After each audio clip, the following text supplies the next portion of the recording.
योग्य बनने की भावना से, जैसे सूरदास है, जैसे कुम्मन दास हैं, जैसे मीराबाई हैं, आपके अलवर के एक भक्त हुए। ध्यान से सुनिए, सब लोग इधर देखो। उन्होंने जीवन में कभी भजन नहीं किया था, जीवन में कभी नाम जप नहीं किया था, उन्होंने जीवन में कभी ठाकुर जी का बहुत दर्शन लाभ आदि कुछ नहीं किया था। लेकिन एक दिन पता नहीं क्या हुआ, कहीं कथा वो सुन रहे थे, तो कथा आदि में वो जाते थे, ऐसे कि निमंत्रण मिला है तो 5 मिनट मुंह दिखाई के लिए जाते थे। तो एक बार कहीं कथा चल रही थी अलवर में, तो वो गए। सत्य घटना है, बहुत ध्यान से सुनिएगा। कथा में जैसे ही पहुंचे तो जाकर के उन्होंने कोई प्रसंग सुना, और वो प्रसंग उनको इतना अच्छा लगा कि वो पहली बार जीवन में ठाकुर जी के लिए रोए। तो उन्होंने व्यास जी से कहा कि मैंने जीवन में कभी भजन नहीं किया, कोई तीर्थ यात्राएं नहीं की, मैंने कभी कोई साधन नहीं किया, पर आज मैं इतना भावुक कैसे हो गया। ये चरित्र जो आपने सुनाया, ये कहाँ का चरित्र है, ये किसने इसकी रचना की है? तो व्यास जी ने बताया, ये भक्तमाल जी हैं, और ये भक्तमाल जी की रचना श्री नाभा जी ने की है, उन्हीं की टीका श्री प्रियादास जी ने की, और वो प्रियादास जी आज भी जयपुर में विराजमान है, उन व्यास जी ने बताया।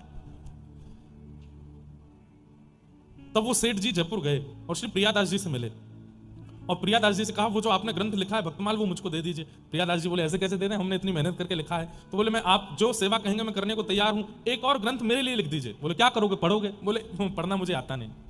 बोले, फिर क्या करोगे? बोले, कुछ नहीं, केवल इतने सारे भक्त जिस ग्रंथ में हैं उस ग्रंथ को हृदय पर लगा करके रखूंगा, बस, और कुछ नहीं। तो श्री प्रियादास जी को इतना अच्छा लगा कि उन्होंने वो ग्रंथ लिखा और लिख करके उन सेठ जी को दे दिया। सेठ जी ने आकर के अलवर में उस ग्रंथ को अपने बच्चों को दिखाया और कहा कि देखो, संपत्ति तुम्हारे नाम कर दूंगा, इतना बंटवारा कर दूंगा, ये सब तुम्हारे नाम सब लिख करके चला जाऊंगा, बस मेरी एक अंतिम इच्छा पूरी कर देना। बोले, क्या? जब मेरे प्राण निकलने वाले हों, बाहर कहीं प्राण निकलेंगे तो मुझे पता नहीं, लेकिन अगर स्वाभाविक बिस्तर पर प्राण निकल रहे हों तो बस प्राण निकलते समय ये ग्रंथ मेरे हृदय पर रख देना। बच्चों ने कहा, आप ऐसी बात क्यों करते हैं, अभी तो बहुत आयु है आपकी। बोले कि बस मैं बता रहा हूं, ये मेरी अंतिम इच्छा है। जीवन में कोई साधन नहीं, कोई भजन नहीं, कोई कीर्तन नहीं किया। 10-15 वर्ष बाद जब उनका अंतिम समय आया तो सारे बच्चे आकर के घेर लिए। कंठे गुरगुरायते, कंठ से गुर आवाज होती है जब व्यक्ति की मृत्यु होती है, वो बोल नहीं पाता। ये स्वाभाविक मृत्यु जिनकी होती है उनके साथ ऐसा ही होता है, कंठे गुरगुरायते, वो बोल नहीं पाते।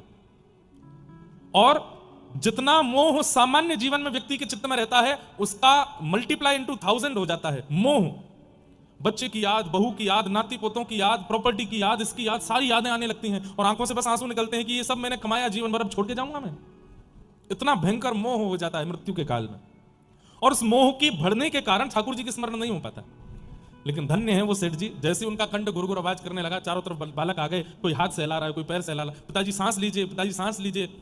तो उन्होंने उस अलमारी की तरफ इशारा किया। बच्चे समझ नहीं पाए तो वो रोने लगे कि अरे तुम समझ क्यों नहीं रहे हो, वहां वो ग्रंथ है, वो मेरी छाती पर रखो। तब एक बालक ने कहा, ये